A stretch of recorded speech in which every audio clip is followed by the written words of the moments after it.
In this episode, my name is Mackenzie Wild with Wild. Hey everyone, my name is Mackenzie Wild with Wild Child Horsemanship, and welcome back to our Foal handling series. In this episode, we are going to discuss weaning, starring Baby Chaos. Spotless, neither is you. Words in my life, I'm gonna see it through. You want spotless, I'll always lose. Don't want love, I won't be true. Weaning is a process of getting a horse accustomed to eating things other than their mother's milk, as well as helping the foal learn how to function without their mother constantly by their side. When it comes to weaning a horse, there's a few different types of weaning. First off, we have natural versus domestic weaning, and so natural weaning is typically what occurs in the wild, and this is where the mother pretty much just weans the foal herself whenever she feels the need. Sometimes this horse will be on their mother for 6 months, sometimes they'll be on them for a year or 2 years. It really just depends on the mare and the foal. Then there's domestic weaning, which is when a human decides when to wean the foal. Most people wean their horses between 4 to 6 months of age, and there's a wide variety of reasons why somebody may choose to wean a foal at a certain time. Maybe the mare is struggling to raise the foal. They could be losing weight or have other medical issues that cause you to have to take the foal off the mom a little bit early. You could be trying to sell the mare or the foal. There's a lot of different reasons why people will wean a horse at a certain time frame, and really it just depends. Then you have gradual versus abrupt weaning, and this is when people just immediately take that foal away from the mare. Oftentimes they'll put that foal in like a corral completely separate from the mare. Maybe they'll do this with other foals or other horses to make it a little bit less stressful. But they just immediately do it, and oftentimes this can cause a lot of stress and a lot of trauma for that foal because they had their mother 1 second and then all of a sudden they were ripped away from their mother, and this can just cause a lot of behavioral problems later on down the road. Even though this is one of the most common types of weaning in the equine industry, it has been proven that it's not necessarily the healthiest. Then we have gradual weaning, which is the process that I'm going to show you guys with Miss Chaos. And so that's basically where over an extended period of time, you gradually take that foal away from the mare. And so I'm going to show you guys ways that I'm doing that with Miss Chaos. And I feel like this is a lot easier, a lot more comfortable for both the mare and the foal, because there's a lot less stress, right? Over an extended period of time is when they're being separated. It's not an immediate thing. They slowly get used to it. And overall, it's just a way to break up the process of weaning. Now, I want to mention that I have absolutely no intention of rehoming Chaos. Chaos came into this world with the intention of being a sanctuary horse.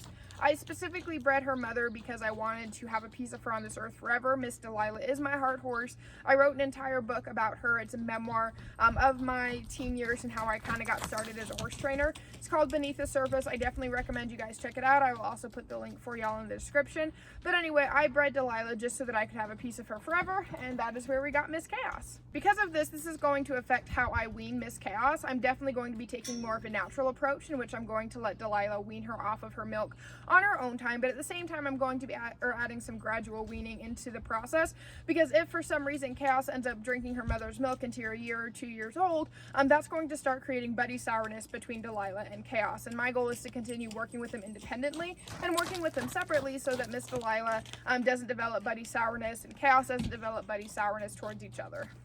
The process of weaning Chaos actually began earlier this year when we lived in Camp Verde, and what I would do is I'd stall the horses at night, and so I started putting Chaos in her own stall and having her mother, Delilah, in the stall next to her.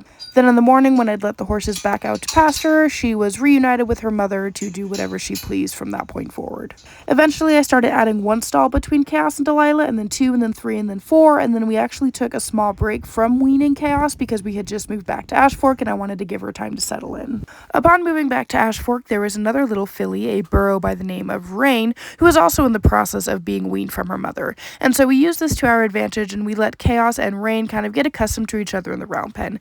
Horses are herd animals, and so not only did this create like a friendship and a bond between the two of them, but they were also kind of going through the same thing. They were also both being separated from their mothers, so to an extent they kind of understood each other.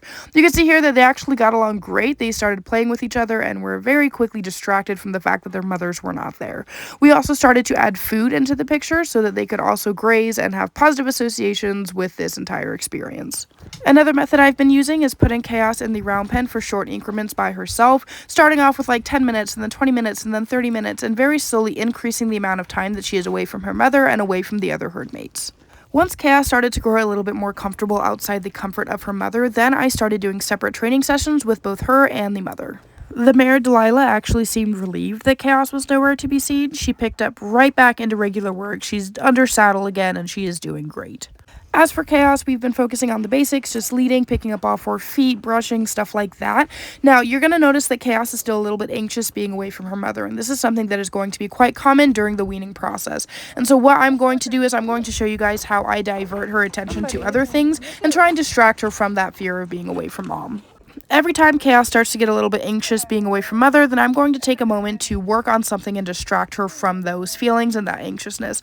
So you'll see right here that I'm working with her on leading. I'm walking around, she's supposed to follow me, and then I'm going to stop and try and work with her on stopping as well. You'll see here that she walks ahead of me a little bit, so I'm going to ask her to back up a few steps, and then I'm going to give her a reinforcer by giving her lots of scratches as she isn't quite accustomed with treats yet.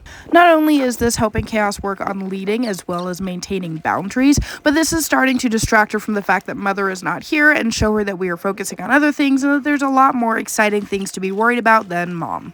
I've also been working with Chaos on backing up, as this is a foundation behavior and super important to know for groundwork. As you can see, Chaos went from being anxious at the very beginning of the session to now just following me contently despite there being no lead rope. In the coming episodes, I'm going to start teaching you guys how to train your horse to do some of these behaviors, such as backing up and desensitizing and obstacles and all of that fun stuff. So I highly recommend y'all stay tuned for our next foal handling video. Before we close off this video, don't forget to go and check out our books. I've got 3 books on the shelf and they are all on a variety of topics relating to horses.